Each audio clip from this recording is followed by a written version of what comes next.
I mean, I started the brand 8 years ago and it was just me at the time.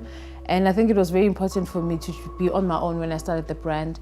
And also it was important for me to understand that I'm going to start small and grow the brand. DJ Zinhle, CEO of Era by DJ Zinhle, also CEO of Her Majesty by DJ Zinhle, is a badass DJ and a badass businesswoman who makes her millions from all of the above and more. In this video, we're going to be looking into her come-up story, how she was able to be successful in business, and by the time you get to the end of this video, you'll know the 3 biggest things she has learned from starting her businesses.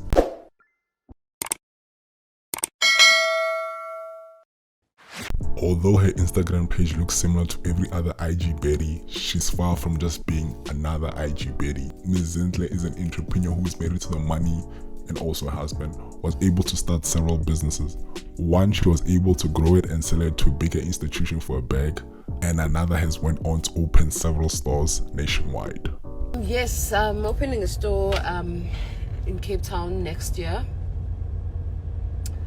So now we are sitting on 6 stores, and I didn't want to get carried away with the opening of the stores. Zinhle Gianna was born into a 2-parent household in Denhauser, KwaZulu-Natal, and they relocated to Newcastle when she was in her teen years. The reason for the move was that her parents wanted her and her siblings to get a better education.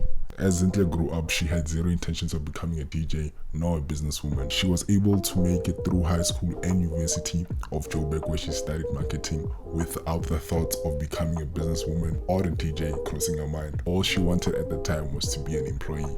After she got her marketing degree, she was able to get a job and one of the big marketing agencies in South Africa, which had connections with big South African stars at the time, like Oskiro, to name a few. And during this time, Zinhle lived with her brother, not because she had to, but because she realized it would be cheaper to live with him and get her own place. There, her brother's place is where she would get intrigued by her brother's hobby, which was DJing. Then her brother taught her everything he knew about disc jockeying. Around this time, she still had a 9 to 5 and DJing was just a side gig or hobby, however you want to coin it. She was really good at it. With her already having connections in the entertainment business through her 9 to 5, it was not long until Oskiro and others noticed her and gave her more opportunities. She got her big break through a TV show called Jiga Majiga, which allowed her to start charging 5k per set, with her being able to get a minimum of 3 to 5 gigs per weekend. It was not long until she realized that her hobby is paying her more than a job, and that's when she decided to call it quits from the 9 to 5 lifestyle. I started DJing in 2004. I got my big break with Jamagia 2006, 2007, and I still stayed like at ACB for as long as I was like starting to become successful.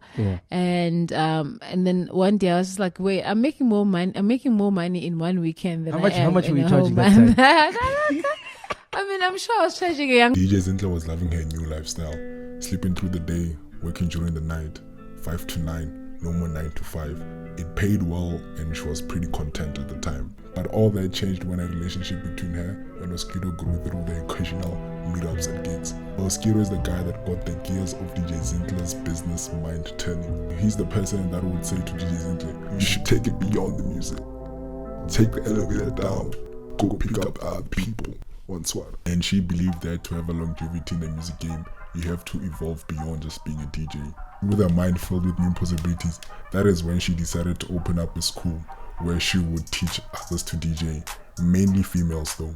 The DJ school was called the Fuse Academy. Some of the female DJs that the Fuse Academy was able to mentor were Miss Prue, Miss Cosmo, and others. The Fuse Academy was up and running for 8 years plus before she decided to hand it over to a bigger institution at a price tag.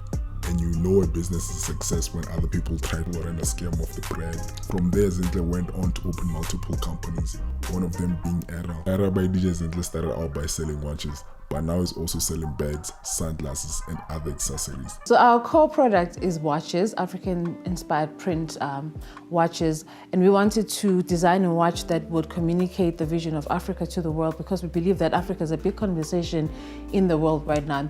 Era by DJ Zinhle has been running since 2012 and has about 6 stores live and running around the country at the time of this recording. DJ Zinhle spends her profits on the finer things in life, from shoes, designer bags, to reinvesting it back into a business or new ones. She ain't scared to spend. if you want to get an idea of what her day-to-day looks like, she has a reality TV show called The Unexpected, which plays on BET. Coming up on The Unexpected, the doctor's gonna do a stitch inside me. If something happens in hospital, go tell you angikhumbuli pain so. We should probably look at an end date to take bookings. I feel like it's so tough. You just have to report to everyone. And that brings us to today.